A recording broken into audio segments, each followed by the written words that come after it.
Bonjour à vous, chers étudiants. Dans cette vidéo, je vais vous expliquer ce qu'est l'évaluation par les pairs et pourquoi il est bénéfique pour vous d'y participer. Cette présentation sera divisée en 4 parties. Dans un premier temps, nous aborderons les bases de cette méthode pédagogique et comment elle fonctionne concrètement. Nous explorerons ensuite les avantages que vous pouvez tirer de votre participation à ce type d'activité. Puis, nous discuterons des bonnes pratiques et de l'état d'esprit à adopter pour une participation réussie à l'évaluation par les pairs.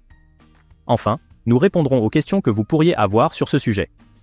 Nous espérons que ce contenu sera enrichissant pour vous et qu'il vous permettra de tirer le maximum de bénéfices possibles de cette pédagogie. Commençons par la première partie. Qu'est-ce que l'évaluation par les pairs ? Contrairement à une évaluation classique où vous êtes évalué par vos enseignants, l'évaluation par les pairs vous place en position de correcteur en vous demandant d'évaluer d'autres étudiants et de leur donner un feedback constructif. Cette évaluation peut porter sur des compétences techniques, les hard skills, où il vous sera demandé d'évaluer le travail d'autres étudiants, ou sur des compétences transverses, les soft skills, où il vous sera demandé d'évaluer le savoir-être de vos camarades, dans le cadre d'un travail de groupe par exemple. Vous serez guidé par des consignes et des critères d'évaluation définis par l'enseignant. Ces critères peuvent être quantitatifs et ou qualitatifs. Vous serez donc amené à attribuer des points en respectant une grille, mais aussi à donner un feedback en indiquant les points forts et les axes d'amélioration. Maintenant que nous comprenons mieux ce qu'est l'évaluation par les pairs, nous allons voir en quoi cette pédagogie peut vous aider dans votre apprentissage. L'évaluation par les pairs vous incite à examiner le travail de vos camarades, ce qui stimule votre esprit critique et vous aide à structurer votre réflexion en repérant les points forts et les aspects à améliorer, tout en formulant des commentaires constructifs. Dans le monde professionnel, les compétences en évaluation et en feedback sont essentielles, notamment pour les postes de manager. Savoir évaluer le travail des collègues et donner des retours constructifs est crucial pour le développement personnel et professionnel. En évaluant les travaux des autres, vous pouvez découvrir de nouvelles approches et mettre en perspective les travaux que vous évaluez avec vos propres productions.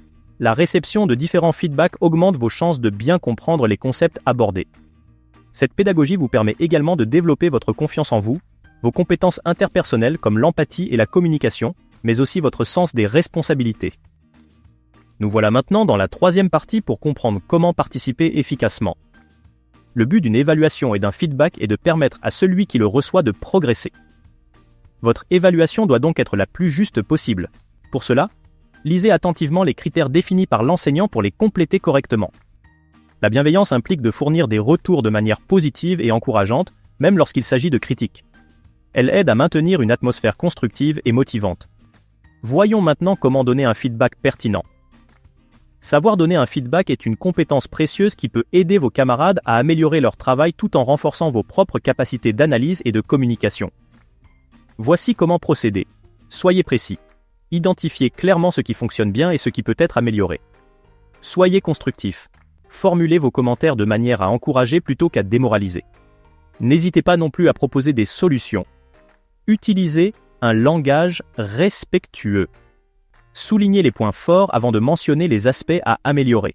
Évitez les termes agressifs ou condescendants. Je vais maintenant vous présenter des exemples de bons et mauvais feedback. Commençons par les bons avec celui-ci.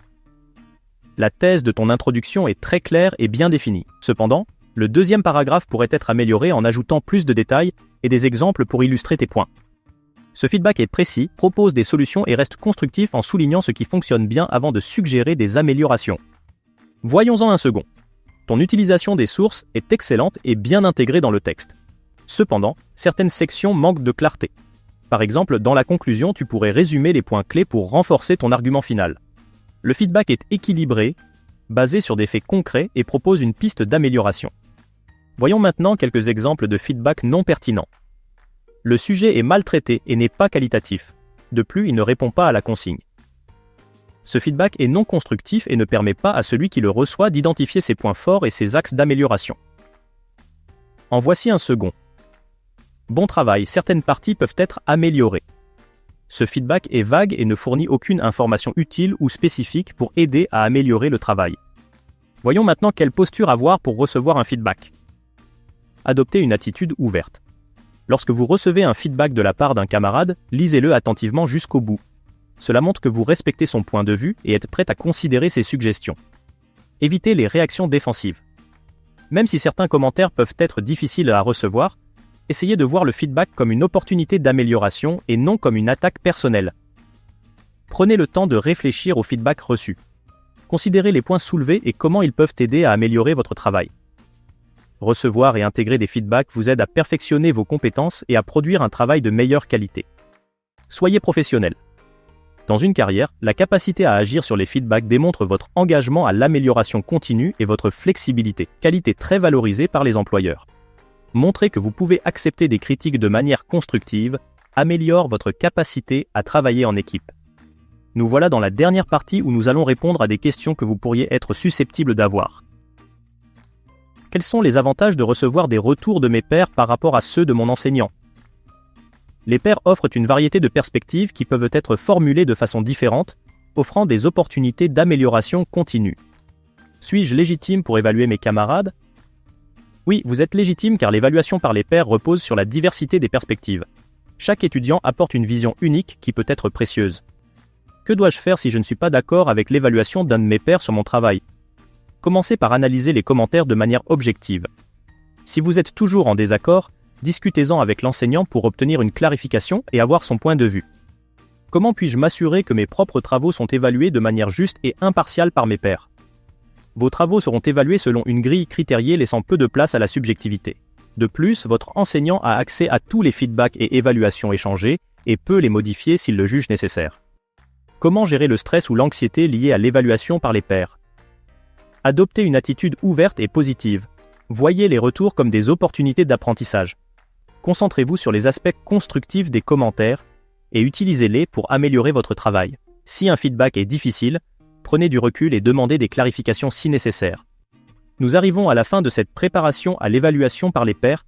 Nous espérons qu'elle a été enrichissante et que vous comprenez mieux les subtilités de cette pédagogie. Au nom de toute l'équipe Challenge Me, nous vous souhaitons beaucoup de réussite dans votre parcours.